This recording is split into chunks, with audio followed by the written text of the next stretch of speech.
Carter Bradley may be one of the more interesting players in the 2024 NFL draft class.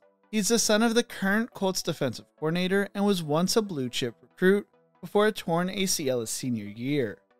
After an up and down career at Toledo, he chose to transfer to South Alabama, where he would go on to break school record after school record. Now he is viewed as a late round sleeper who could be the draft's secret future superstar. This is the story of Carter Bradley. But before we get into this, if you enjoy college football and spring league football content like this, make sure to leave a like and subscribe. Also, let me know who your favorite quarterback is in this year's NFL draft in the comment section below. Carter Bradley was born on March 9th, 2000 in Fargo, North Dakota, where he would spend the first part of his childhood. Bradley's father, Gus, is the current defensive coordinator for the Indianapolis Colts. When Carter was born, he was serving as an assistant for his alma mater, North Dakota State. Carter grew up near North Dakota State's campus, and he can't remember a time where football wasn't a central part of his life. When Carter's dad took a job with the Tampa Bay Buccaneers, Carter and his family would relocate to Tampa, where he would begin playing football in kindergarten for the new Tampa Patriots.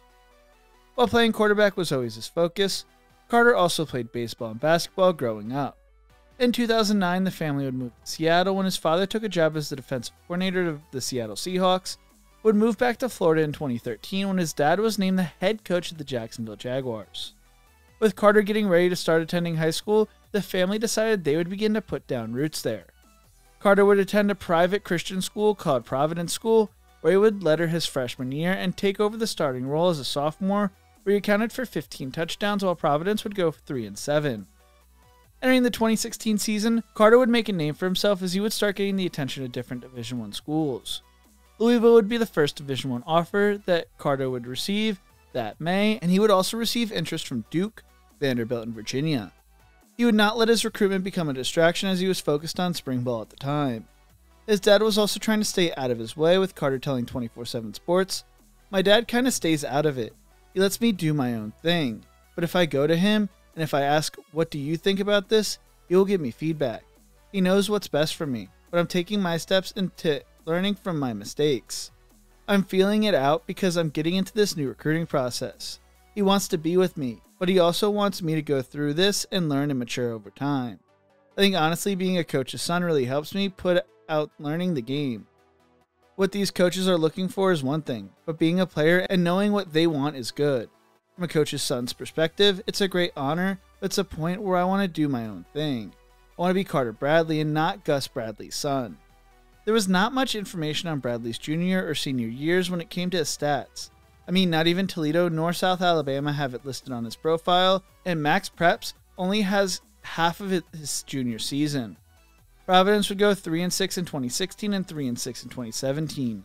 According to The Athletic's Dan Brugler, the Beast, which makes the Athletic subscription worth it in my own opinion, Bradley's best season would come his junior year, while during his senior year he would suffer a torn ACL. He would also letter in track. According to 24/7 Sports Composite, Carter Bradley was a 3-star recruit who was the 25th best pro-style quarterback and 611th best player in the 2018 recruiting class. Some sites like ESPN even had him rated as a 4-star recruit. Carter would slowly accumulate offers by going to camps throughout his high school career, finishing with over 21 offers from the likes of Ole Miss, Pitt, Purdue, Toledo, and Wisconsin. He also received interest from Florida and Georgia throughout the process. He was also chosen to compete in the Elite 11 finals, which put him on a larger recruiting stage. However, most of his options evaporated after his torn ACL midway through his senior season. The injury, though, did not deter Toledo head coach Jason Candle, who made Bradley a priority. Bradley received a late offer from Ole Miss, but believed in the bond he'd forged with the Rockets coaching staff. He even had a crystal ball prediction for 24/7 Sports to go to Pitt, but Toledo would land the Florida quarterback prospect. This shocked many, with FanBuzz releasing an article titled, "4-star quarterback Carter Bradley makes shocking commitment to MAC team." But Toledo felt like home, and they did not abandon Carter after his injury like other schools did. When Carter arrived at Toledo, they were coming off a season where they had gone 11-2 and won the MAC championship. The 2018 season would be a year where Toledo would go 7-6. As the season came to a close, some wondered whether Carter should be given the reins, as he was viewed as the future of the program. The Toledo Blades David Briggs would write back in November of 2018, Bradley was not just a top-rated recruit in the MAC. With a big, accurate arm and a bright mind, he was one of the better quarterback prospects in the country, rated as a 4-star prospect by ESPN, one of the top 25 pro-style passers by Rivals.com and 247sports.com. This is not to cast aside our other quarterbacks, both of whom have grown into good players. It is about outsizing the potential of Bradley. Carter would appear in the VMI, Kent State, and Central Michigan games, finishing the year throwing for 54 yards. Heading into spring practice in 2019, Carter would suffer a torn labrum, missing most of the spring practice, but kept his head up. He told Brian Bucky of the Toledo Blade, "Taking a step back was always the hardest thing for me to do, but I think it was the best thing. It humbled me like no other. I honestly feel like it was one of the best things that happened to me. Honestly, I don't even really think it was a setback. I think it was a good chance for me to kind of look at the spring and kind of visualize a lot of things and get my mind prepared for coming into the summer. From a leadership aspect, it was a great opportunity for me. A lot of people are going to look at me and how I respond." He impressed Coach Campbell as he stayed locked in even though he was kept on the sideline and returned for fall practice, 100% and focused. Bradley entered the fall competing with a few upperclassmen as well as true freshman DeQuan Finn. Carter would have his first start in Toledo's season finale against Central Michigan when he threw for 121 yards. Throughout the season, he had come in for injured Eli Peters, including during the final drive in a win over Kent State 35-33. He finished the season throwing for 502 yards, a touchdown, and 2 interceptions, while also rushing for a touchdown. Throughout the shortened 2020 season, Carter would come in for an injured Peters and made his first start of the season against NIU on December 5th, when he threw for 432 yards, 3 touchdowns, and 2 interceptions in a 41-24 win. He followed that up with 265 yards, 3 touchdowns, and 3 interceptions against Central Michigan, throwing the game-winning touchdown with 1:33 left. Toledo would finish the year 4-2. Heading into the 2021 season, Carter was named Toledo's starting quarterback. It would start the first half of the season, but would struggle and be replaced halfway through the season by DeQuan Finn after a 3-3 start, and his playing time would disappear after that.